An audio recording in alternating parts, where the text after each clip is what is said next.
right, good morning, everybody. It is Tuesday. Good morning. Right there. Today, Paul reveals his Roman citizenship.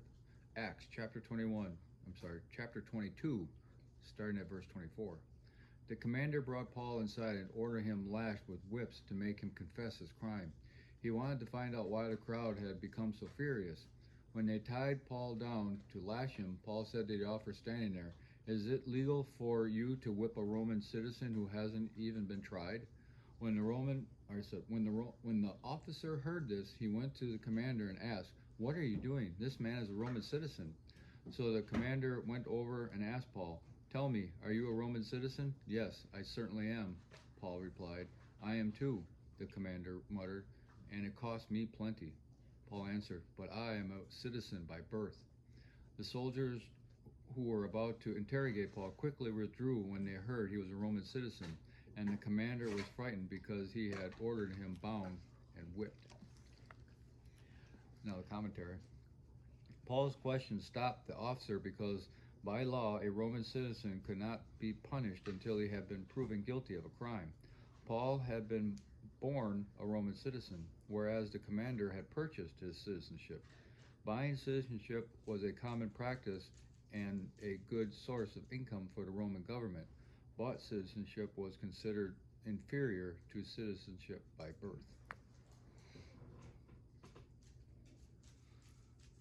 Yeah, we kind of have that in the States whenever they go through the classes and make a pledge to be devoted to the United States over their other country. Whenever the legal immigrants come through the right way and do the right thing to join us. Mm-hmm. But they're called naturalized, and they're have every right as anybody else. Yeah, they do. And I'm just thinking maybe this is this is their version of that. I'm sure that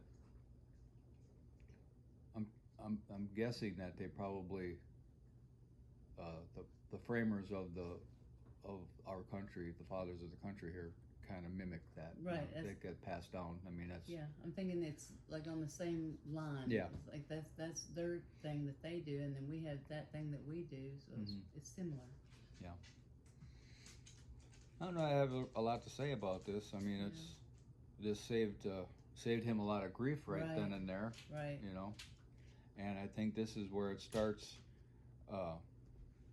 Because he is a Roman citizenship, he had the right to appeal everything, and that's how he gets to Rome, and that's how God takes him to Rome to spread the gospel from there to the rest of the world, the rest of the known world at the time, anyway. Right. So it's all in God's plan, you know. He was born a Roman citizen, and this is how he. And just think, he was not trying to go to Rome, especially in these conditions. The bad conditions sent him to where he didn't want to go. Mm-hmm. And when we have bad conditions in our life that we get sent someplace we don't want to go, whether it be hospital, we lose our job or get displaced in our job or moved for our job, we're in a different place. Yep. You know, even leaving the house to go to the grocery store, we're in a different place, our normal place. There's all kinds of ministry opportunities, is what I'm saying. You might have to go someplace you don't want to go, but that's where God's leading you to make the most benefit for his kingdom. Yeah. And we don't see that bigger picture. And, you know, just me, just being, you know, so now he gets to go to Rome for free. Yeah, yeah, that's true. Before he would have had to make his own arrangements. Now the government's gonna make it for him. They're just gonna take him. So there's that. That's true. All right. Hope everybody has a glorious day, and we'll talk to you later.